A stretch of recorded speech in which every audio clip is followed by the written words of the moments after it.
हम सब लोग दशम स्कंद में अष्टम अध्याय में भगवान की मिट्टी खाने की लीला का वर्णन श्रवण कर रहे थे।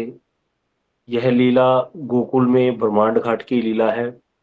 आज भी वहां स्थान है गोकुल में ब्रह्मांड घाट, जहां पर मैया को भगवान ने मुख में ब्रह्मांड के दर्शन कराए हैं।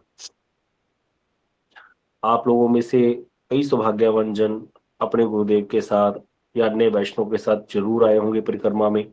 गोकुल में ब्रह्मांड घाट का दर्शन किया होगा। बड़ा ही दिव्य स्थान है और उस स्थान की विशेष महिमा है। वहीं पर उस स्थान पर ब्रह्मांड घाट पर मिट्टी ठाकुर जी ने खाई, भोग लगाया मिट्टी का। इसीलिए यहाँ की जो भूमि है वो प्रसादी हो गई। जो भी चीज वस्तु भगवान को भोग लग जाती है उसके बाद उसको प्रसादी बोला जाता है। इसीलिए कहा जाता है कि वृंदावन में कोई व्यक्ति कुछ भी खाए लेकर के, अगर भोग नहीं भी लगाया उसको तो वो तब भी भोग लगा हुआ ही है। संत ऐसा बोलते हैं। क्यों? क्योंकि यहाँ की रज जो है उसको तो वो तो उड़ के पड़ी जाती है ना। अगर मान लो हमने बाजार में कुछ ठेले से लेकर के कुछ खाया वृंदावन में, अब मिट्टी तो ऐसी उड़ती रहती है, मिट्टी तो हर वस्तु पर जाके पड़ जाती है। तो प्रसादी हो गया क्या? नहीं हो गया? जो भी वस्तु ठाकुर जी को भोग लग जाए, उस भोग लगी वस्तु का जिस चीज को भी स्पर्श हो जाएगा वो भी प्रसादी बन जाती है। तो इसीलिए यहाँ पर वृंदावन में कुछ भी व्यक्ति खाता है वो प्रसाद ही माना जाता है ठाकुर जी का। अब यहाँ पर जो ब्रह्मांड घाट की लीला है वहां पर एक बात समझने वाली है, कभी आप आओ तो वहां पर मिट्टी मिट्टी के छोटे छोटे गोले मिलते हैं लेके जाने के लिए। घरों में लोग लेके भी जाते हैं। तो वहां की मिट्टी हम लेकर के जा सकते हैं, क्योंकि वहां भगवान ने मिट्टी का भोग लगाया है साक्षात। तो वहां जो मिट्टी मिलती है उसको लेके जाना चाहिए, कोई दोष नहीं है वहां पे। कुछ पैसे दे करके वो दे देते हैं। लेकिन कई लोगों ने नया ट्रेंड शुरू कर दिया था, यहाँ निधि वन से लेकर के मिट्टी लेके जाने लगे। वहां की निधि वन की जड़ें खाली होने लग गई, या अन्य अन्य जगहों से मिट्टी उठा के हम ब्रज की रज लेकर जा रहे हैं, मुंह में डालेंगे रोज। तो ये सब चीज ठीक नहीं है। इससे जो है हमारा अकल्याण होता है, घर में जो है अशांति शुरू हो जाती है। क्योंकि ब्रज की कोई भी वस्तु ब्रज से जाना नहीं चाहती, ब्रज में हर वस्तु आना चाहती है। ये बात समझने वाली है कि यहाँ से लेके जाने में हानि क्या है। अगर हम यहाँ से कोई पेड़ पौधा लेकर के जाते हैं कि अपने घर में ब्रज का पौधा लगाएंगे, तो पता नहीं वो कौन सा कोई ऋषि होगा, मुनि होगा, जिसने तपस्या करके ब्रज में स्थान प्राप्त किया होगा, और हमने उसको यहाँ से ले जा करके अपने घर ले गए, उसका ब्रजवास छुड़वा दिया। इस कारण से इसका जो दोष है वो हमको लग जाएगा। किसी का ब्रज में वास कराना जितना पुण्य है उससे बहुत ज्यादा पाप हो जाता है अगर हम किसी का ब्रज से वास छुड़वा दे। उद्धव जी जैसे भगवान के भक्त, जिनको भगवान इतना प्रेम करते हैं, वो भी ब्रज में गुललता औषधि होने की प्रार्थना कर रहे हैं। इसीलिए वृंदावन से कोई भी वस्तु जो यहाँ जिसका वास हो उसको लेकर के जाना नहीं चाहिए। अगर आप कहोगे हम तो पेड़े लेकर के जाते हैं, वो तो लेके जाओगे ही भाई। या अभी यहाँ से कोई वस्तु जो बाजार में बिक रही है उसको खरीद कर लेकर जाते हैं, वो एक अलग बात है। लेकिन तुलसी जी को लेकर के जाना यहाँ से, ये लोग कहते हैं वृंदावन की तुलसी लगाएंगे अपने घर में, यह भाव अच्छा नहीं है। इसका हमें विशेष रूप से पता होना चाहिए। और कहीं से भी कुछ उठा करके लेके जाना नहीं चाहिए। हमारी नोन में एक फैमिली थी पंजाब में, संगरूर शहर से। वो स्त्री ने क्या किया, अपने भाई के कल्याण के लिए उसके भाई के का जो है वो ज्यादा ही भाई के करती थी अपने। शादीशुदा थे दोनों, भाई भी शादीशुदा था, स्त्री भी शादीशुदा थी, बहन भी उसकी। उसने गिरिराज जी से शिलाएं उठा करके, गिरिराज जी की शिलाएं लेकर के चले गई अपने भाई के घर में। जब उसने अपन घर तोड़ के बनाना शुरू किया और नींव डाली, तो नींव में गिरिराज जी की शिलाएं डाल दी कि मंगल होगा। ऐसा अमंगल हुआ उस परिवार का, सारा कुछ बिक गया। वो जो घर था उसका भी वो लोन चुका नहीं पाए, उसको भी बैंक ने वो ले लिया था कि इसको लेकर के जाएंगे। जब इतनी ज्यादा नौबत आ गई तो एक दिन उन्होंने हमसे ऐसी बातें बैठे बैठे बात करी। वो स्वयं भी विधवा हो गई थी स्त्री। अब उसने बैठे बैठे हमसे बात करी, तो हमने कहा कि आपने गिरिराज जी की शिलाएं कैसे डाल दी वहां पर? बोले हमने सोचे इससे मंगल होगा, तो ये सबसे बड़ा अमंगल है। एक राजा लेके गया था एक बार गिरिराज जी की शिला यहाँ से बिना आज्ञा के। गिरिराज जी की शिला आज्ञा देती हैं गिरिराज जी महाराज, तब जाकर के लेके जा सकते हैं। गिरिराज जी को लेकर के चला गया था राजा, तो वहां उसका पूरा राज्य ही छिन गया था और राजा मर गया था, उसको गोली मार दी गई थी। तो यहाँ पर जब उन्होंने बताया तब उन्होंने उस स्थान पर से खुदवाया, क्योंकि वो मेन रोड पे ही था। उसको खुदवा करके वहां से निकलवाई गिरिराज जी की शिलाएं, वापिस रख करके गए जहां से उठाई थी। तब जाकर के अब उनका घर में कुछ ठीक है। तो कभी भी यहाँ से कुछ लेकर के नहीं जाना चाहिए, गिरिराज जी की शिला तो बिल्कुल भी नहीं। कई लोग लेके चले जाते छोटी सी शिलाएं गिरिराज जी की, घर पे हम पूजा करेंगे। बिल्कुल नहीं। आपको किसने आज्ञा दी गिरिराज जी को उठाने की यहाँ से? कोई नहीं। कोई संत, कोई वैष्णव लेकर के आपको दे रहे हैं, अपने किसी संत के पास पूजित गिरिराज जी हैं, वो पूजा कर रहे हैं उनकी, और वो हमको प्रेम से प्रदान कर दें कि तुम सेवा करो इनकी, तो अलग बात है, वो हम ले सकते हैं, उसमें कोई दोष नहीं। हम अपनी तरफ से अपनी बुद्धि लगा करके यहाँ से गिरिराज जी की शिला उठा करके ले गए, वृंदावन आए अपनी मर्जी से, क्योंकि गिरिराज जी तो बहुत बड़े हैं, विस्तृत हैं, और उनकी शिलाएं तो जगह जगह आपको मिल ही सकती हैं। क्योंकि गिरिराज जी में महिमा गिरिराज जी की कितनी है कि गिरिराज जी साक्षात पूजनीय है, उनको प्राण प्रतिष्ठा भी नहीं करनी पड़ती। शालिग्राम शिला और गिरिराज शिला ये स्वयंभू है, लेकिन फिर भी गिरिराज जी की शिला को लेके जाने का अधिकार नहीं है। हाँ, अगर आपको गंडकी नदी नेपाल जाते हो और वहां पर आपको शालिग्राम शिला मिल जाती है, तो आप उसको लेके आ सकते हो, उसमें कोई दोष नहीं है। वहां पर आप शालिग्राम शिला खरीद करके भी लेके आ सकते हो शालिग्राम भगवान को, उसमें कोई दोष नहीं है। लेकिन वृंदावन से धाम से गिरिराज जी से गिरिराज जी को नहीं लेकर के जाते। कभी कोई गलती से आप में से कोई लेकर के आ गया हो अपनी मर्जी से, तो उसको भी वापस रख के आए, वही विधि है। अब यहाँ पर यशोदा मैया जो है, हमने कल सुना कैसे कृष्ण को जब देखा मुख में ब्रह्मांड का दर्शन, अपने आप को भी देखा यशोदा मैया ने, तो अचंभित हो गई और फिर क्या कहने लगी कि मेरे पुत्र के मुख में फिर लगता है कोई अला बला आ गई, अरे मेरे पुत्र का तो अमंगल हो जाएगा। इस भाव में आकर के यशोदा मैया नारायण के शरणागत हो गई। जब नारायण के शरणागत हो गई, तो यहाँ पर श्लोक में एक जगह लिखा है कि जो गोपियां यशोदा जी हैं, उन्होंने भगवान को प्रार्थना करी है, कह रही है यशोदा मैया, जो अगर हम सीधा सीधा श्लोक का अर्थ पढ़े भागवत जी में, तो वहां लिखा है कि जिनकी माया के प्रभाव से नंद महाराज मेरे पति हैं, संपूर्ण ब्रजमंडल का प्राण स्वरूप कृष्ण मेरा पुत्र है, मैं ब्रजराज की संपदाओं के अधिष्ठात्री हूँ, इस प्रकार की भावना मेरे अंदर है कि मैं ब्रजरानी हूँ और ब्रजराज मेरे पति हैं, और गोप गोपियां सब मेरे अनुगत हैं। जिनकी माया से मेरी ऐसी कुमति हो गई है, वही भगवान मेरे एकमात्र आश्रय हो।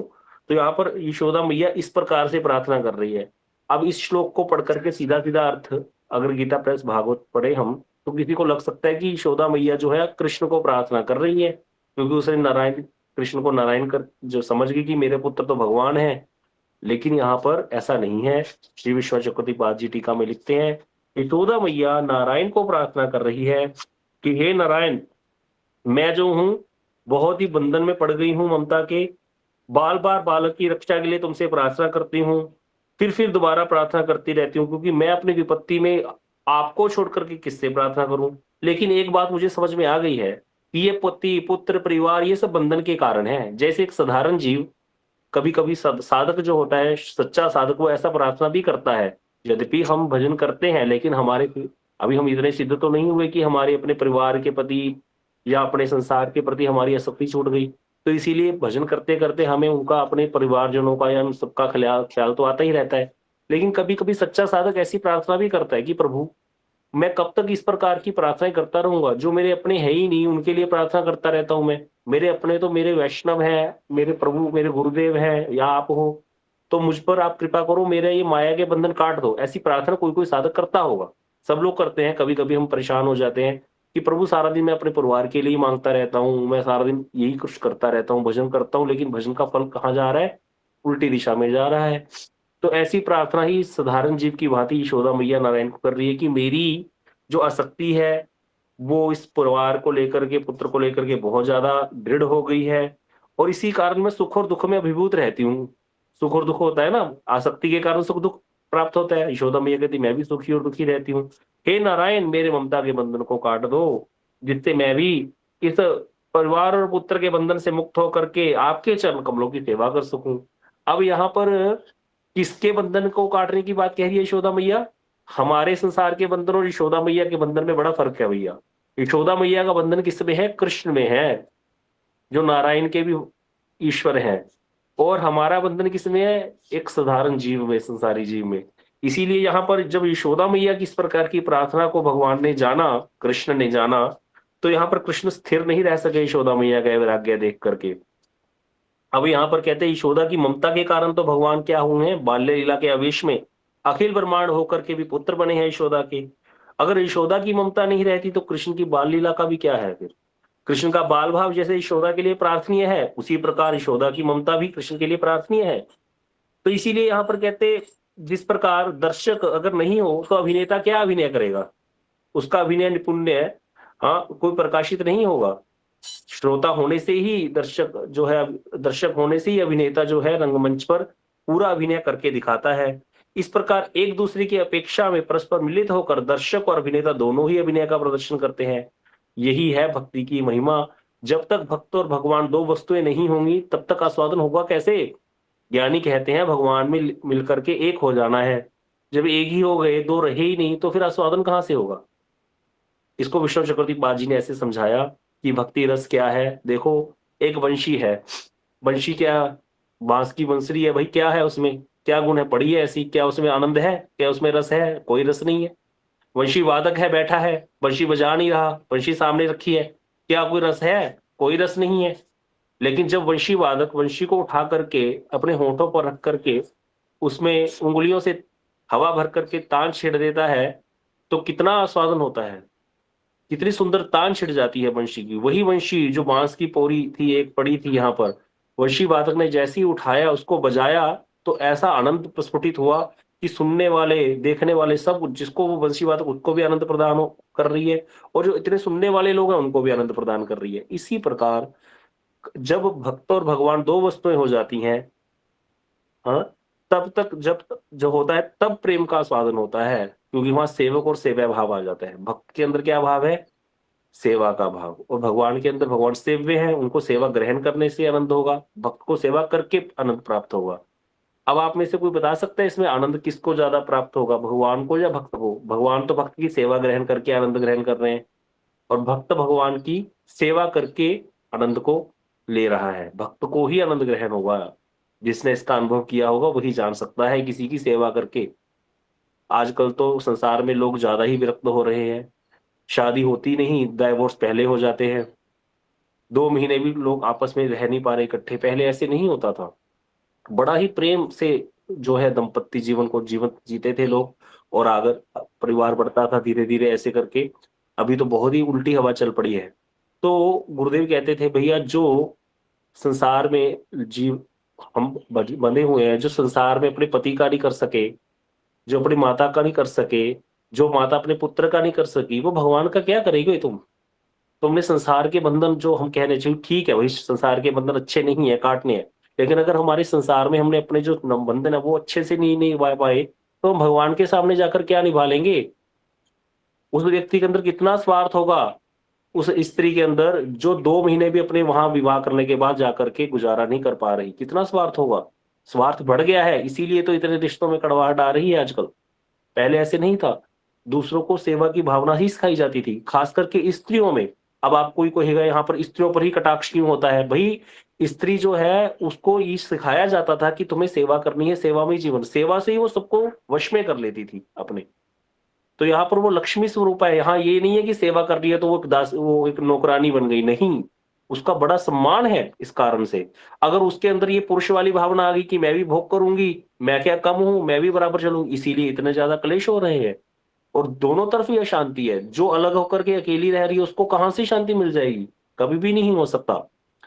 लेकिन यहाँ पर ये जो प्रेम है, प्रेम तभी, एक गुरुदेव हमेशा बात पूछते थे, आप उत्तर दो कोई भी, संसार में ऐसी कौन सी एक ऐसी वस्तु है अगर वो ना हो तो हम लोग मर जाएंगे? कोई भी व्यक्ति आत्महत्या करने पर कब मजबूर हो जाता है? ऐसी क्या एक वस्तु है? बस एक वस्तु, प्रेम। बिल्कुल सही बताया आशीष जी ने। प्रेम एक ऐसी वस्तु है जिसके कारण हम बंधे हुए हैं एक दूसरे से। अगर प्रेम ही नहीं है तो क्या है? एक कुछ साल पहले एक एक्टर जो है उसने अपनी आत्महत्या कर ली थी, पता नहीं क्या नाम था, क्यों मर गया? उसको लगा मेरे को कोई पसंद ही नहीं करता, मेरे जीने लायक कुछ है ही नहीं। हाँ, तो इसीलिए उसने आत्महत्या करने की सोच ली। आत्महत्या कब करता है कोई व्यक्ति? जब उसको लगे मुझे कोई प्रेम नहीं करता। प्रेम के कारण हम बंधे हुए हैं, चाहे वो झूठा ही सही, संसार में प्रेम झूठा है भाई, ठीक है, लेकिन प्रेम के कारण हम बंधे हुए हैं। लेकिन अभी देखो कैसी हवा चल रही है इस टाइम जो अगर करंट सिचुएशन देखें, कितने ज्यादा डाइवोर्स रेट है। लड़के लड़कियां विवाह नहीं करना चाहते, प्रेम ही खत्म हो गया संसार में, इससे पता चलता है। और प्रेम का जो दूसरा शब्द है वो है सेवा, समर्पण। अगर वो नहीं है तो प्रेम कहां से होगा? तो वो तो सिखाया नहीं जाता किसी को, इस प्रकार के संस्कार नहीं है, इसीलिए इतना ज्यादा क्लेश है जीवन में।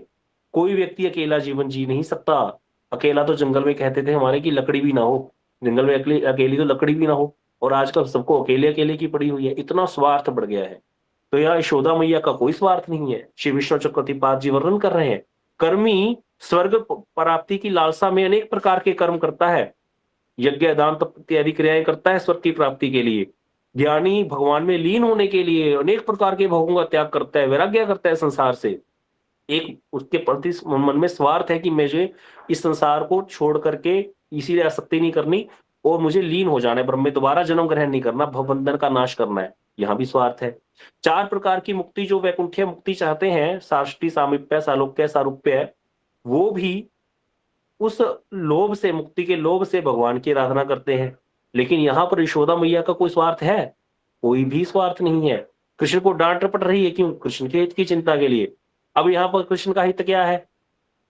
कोई बता सकता है? कृष्ण का हित क्या है? यहाँ यशोदा मैया क्यों डांट रही है कृष्ण को? क्यों बोल रही है मुंह खोल, कान पकड़ लिया, तूने मिट्टी खाई है कि नहीं, दिखा मुंह खोल करके? क्योंकि अगर मिट्टी खाई है तो पेट में चली जाएगी मिट्टी और फिर क्या होगा? रोग हो जाएगा। मिट्टी खाने से रोग होता है भाई। थोड़ी बहुत मिट्टी तो हमारे अंदर जाती ही रहती है, श्वास से वो अलग बात है। हमारा शरीर मिट्टी से ही बना है यद्यपि, लेकिन बहुत ज्यादा मिट्टी खाएगा कोई व्यक्ति, बच्चा तो बीमार हो जाएगा, पेट में दर्द होता है, बच्चों को तो होती है ये प्रॉब्लम। इस भाव से यशोदा मैया कृष्ण को डांट रही है।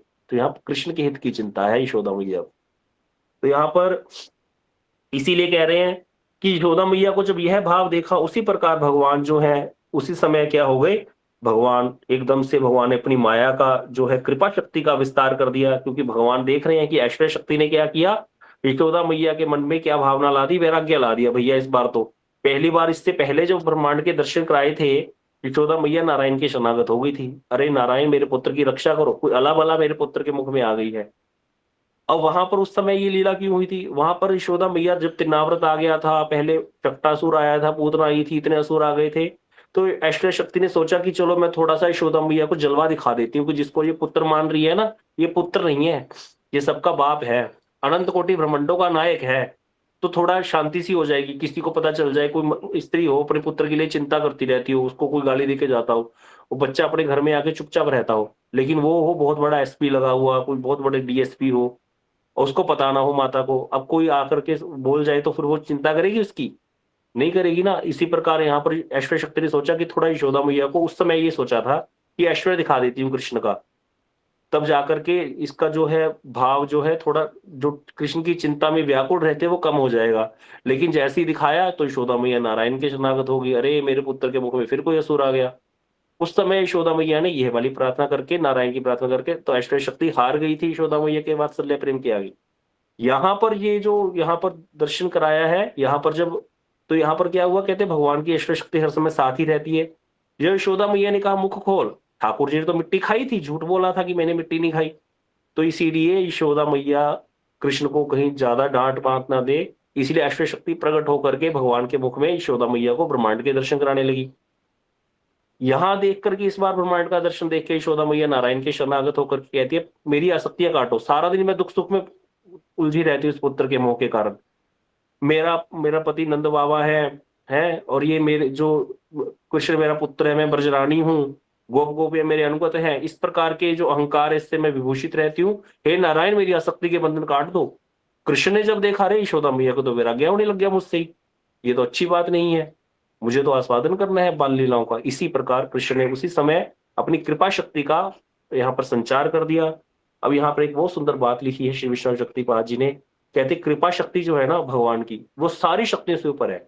इसीलिए भगवान की कृपा का ही भरोसा होता है भक्तों को बस, क्योंकि कृपा जब हो गई ना तो बस फिर कुछ नहीं काम करता। तुम कितने हमारे अंदर काम है, क्रोध है, कितने हम कपट है, क्या है नहीं भरा हुआ, जो भी है, अगर कृपा हो गई तो हो गई।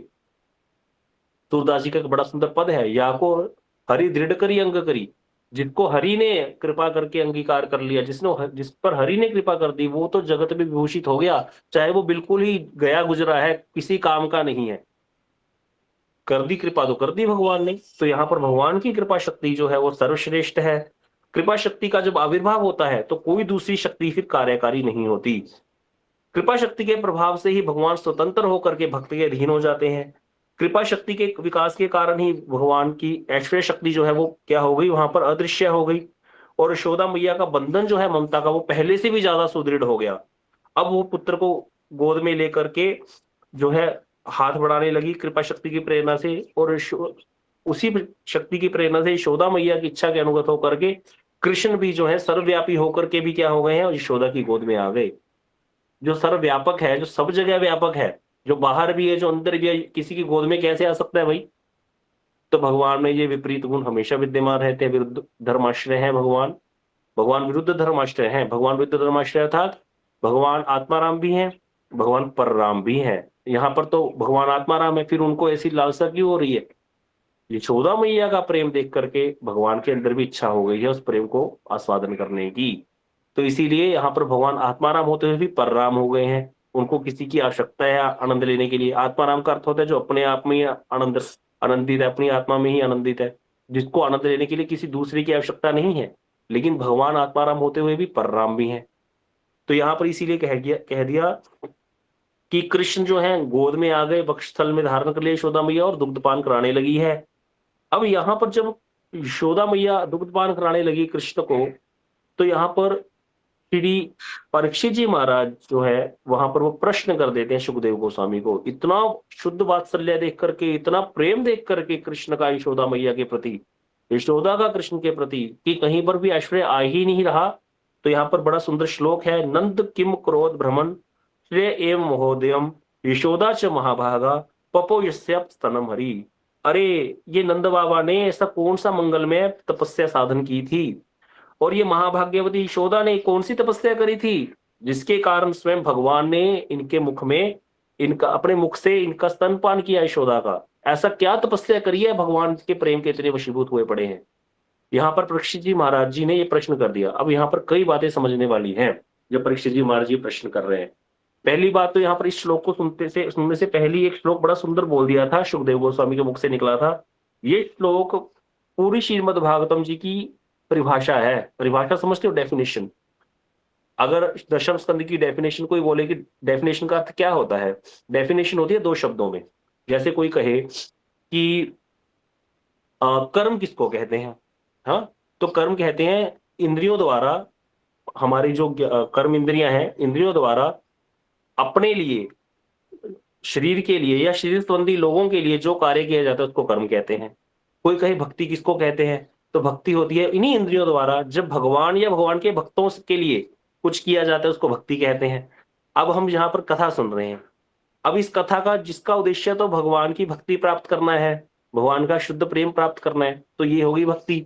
जो कथा सुन रहे हैं, अरे कार्तिक मास में कथा सुनने से बड़ा लाभ होगा, मेरी मनोकामना पूरी हो जाएगी, मेरे पुत्र की नौकरी लग जाएगी, तो यहाँ पर शरीर और शरीर संबंधी लोगों का आश्रय हो गया कथा का पीछे मन। तो यहाँ पर ये कर्म हो गया, हमारा कथा सुनना भी कर्म हो गया। लेकिन क्योंकि हम पालन भक्ति के अंग का कर रहे हैं, भक्ति का अंग का कर रहे हैं, मतलब कथा सुन रहे हैं, तो ये कर्म मिश्रा भक्ति कहलाएगी। तो यहाँ पर ये डेफिनेशन बताइए अभी आपको। डेफिनेशन होती है एक लाइन में, उसके बाद उसकी उदाहरणें बहुत सारी होती है। उदाहरण जो अभी दी हमने, उदाहरण अलग होती है, डेफिनेशन एक चीज होती है। तो ये एक श्लोक बोला जिसको डेफिनेशन बोला, परिभाषा के रूप में है ये श्लोक पूरी दशम स्कंद की। त्रयाच उपनिषदिश्च सांख्य योगश्च सात्वती उपगीयमान महात्म्यम हरिम स अमन्यत आत्मजम। कहते तीनों वेद यज्ञ पुरुष के रूप में जिनकी आराधना करते हैं, उपनिषद जिनको ब्रह्म रूप में जिनकी व्याख्या करते हैं, सांख्य शास्त्र जिसको पुरुष रूप में जिसकी व्याख्या करते हैं, और योगी जिसकी परमात्मा रूप में व्याख्या करते हैं, और जितने भक्ति शास्त्र हैं, नारद पंचरात्र आदि भक्ति जो शास्त्र हैं, जो भक्ति योग शास्त्र हैं, जिनकी भगवान श्री हरि के रूप में व्याख्या करते हैं, हाँ, जिनका महात्म्य का वर्णन करते हैं। यशोदा उन हरि को क्या मानती है? अपना पुत्र मानती है। क्या उनका भी कोई पुत्र हो सकता, उनका भी कोई माँ हो सकती है? लेकिन यहाँ पर यशोदा का क्या भाव है, देखो कितनी यहाँ पर कितना सुंदर श्लोक है ये। इसीलिए यहाँ पर बोल दिया श्री सुखदेव गोस्वामी जी ने कि श्री विष्णु चक्रवर्ती महाराज जी टीका में कह रहे हैं, एक स्थान पर रह करके जो सारे शास्त्रों को प्रकाशित कर दे उसको परिभाषा कहते हैं। जैसे दीपक, घर में बहुत सारा अंधेरा हो गया, पूरा अंधेरा गुप्त अंधेरा है, एक दीपक जलाने से क्या होगा? जितनी जगह पर दीपक जलाए उसी जगह प्रकाश होगा, जब पूरे घर में प्रकाश हो जाएगा, जहां पर अंधेरा है पूरे घर में प्रकाश हो जाएगा। इसी प्रकार कहते यह जो श्लोक है, ये जो यशोदा जी की इतनी महिमा का गान कर रहा है, यही दशम स्कंद का परिभाषा रूप में है।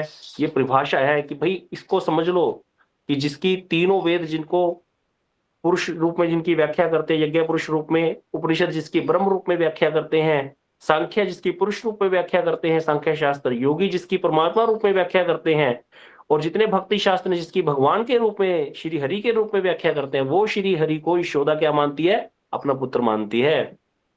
अब यहां से इस भाव को लेकर के कथा को श्रवण करना है हमें।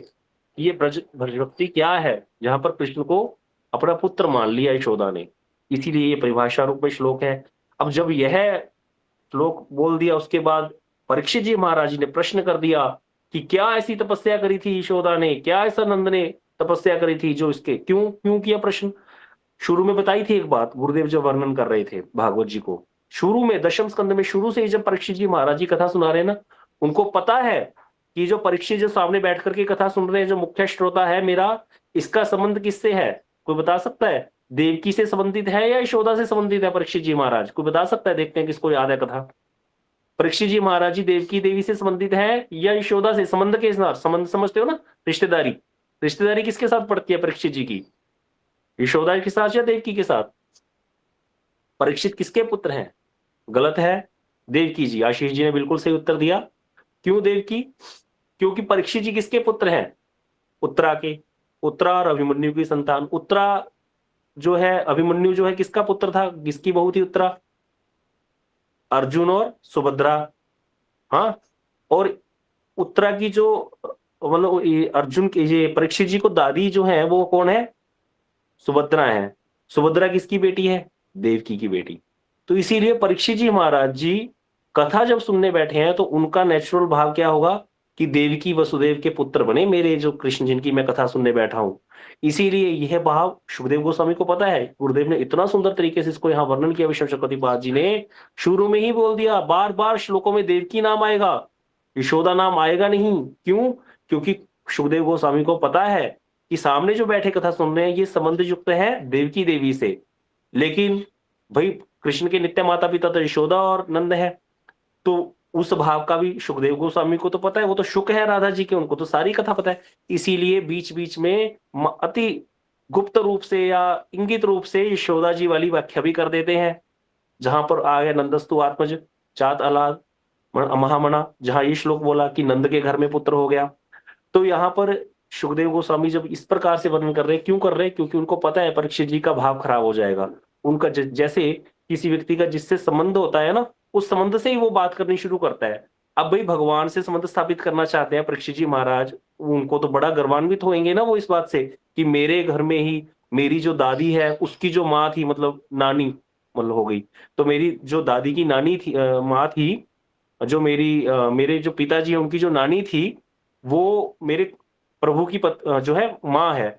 इस भाव से उनको कथा सुन रहे हैं वो, इसीलिए उनका ये भाव खराब ना हो जाए, इसलिए यशोदा नंदन ज्यादा बोल करके कथा नहीं सुना रहे थे। लेकिन क्योंकि भाई कृष्ण है तो यशोदा नंदन, यशोदा के गर्भ से कृष्ण का जन्म हुआ है, हमने कृष्ण जन्म रहस्य में सुना था। इसीलिए सुखदेव गोस्वामी कथा तो वही वैसे ही सुनाएंगे ना, तो कथा सुनाए बिना रह नहीं पाएंगे, असली बात तो बोल निकली जाती है मुख से। तो वो जब ऐसा सौभाग्य का वर्णन किया तो यहाँ पर परीक्षित जी महाराज जी ने प्रश्न कर दिया। परीक्षित जी महाराज ने प्रश्न कर दिया कि क्या ऐसी तपस्या करी थी? अरे यह भाग्य तो मेरी जो देवकी देवी है उनको भी नहीं प्राप्त हुआ, यह भाग्य तो वसुदेव जी को भी प्राप्त नहीं हुआ। ये नंद और यशोदा कौन है भाई जो इनका जिनका इतना सौभाग्य है? इसीलिए यहाँ पर ये प्रश्न कर दिया। अभी समय हो गया है, कल इस कथा को श्रवण करेंगे। यही गूढ़ भाव है भागवत जी के। अगर हमने इन भावों को स्पर्श नहीं किया तो हमने ये कथा सुनी नहीं, तभी जाकर के हमारा ब्रज भक्ति में प्रवेश हो पाएगा। ये जो कार्तिक मास में दशम स्कंद की कथा सुनने का आशय क्या है? हमारा ब्रज के प्रति अनुराग हो जाए, ब्रज भूमि के प्रति, ब्रज भाव के प्रति, कृष्ण के प्रति। जिन कृष्ण को क्या बोला गया?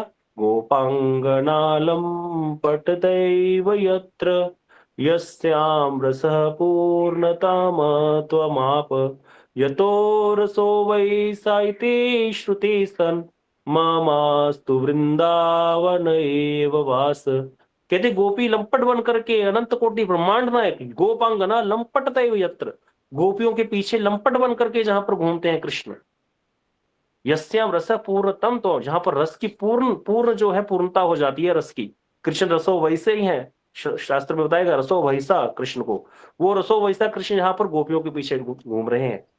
यस्याम रसः पूर्णतम तोमाप यतो रसो वैसा इति श्रुति सन, जिनको श्रुतियों में रसो वैसा बोला गया, वो रसो वैसा कृष्ण जहां पर गोपियों के पीछे लंपट बन करके घूम रहे हैं, ये है ब्रजभूमि, इस वृंदावन में मुझे वास मिल जाए, ऐसी प्रार्थना कर रहे हैं।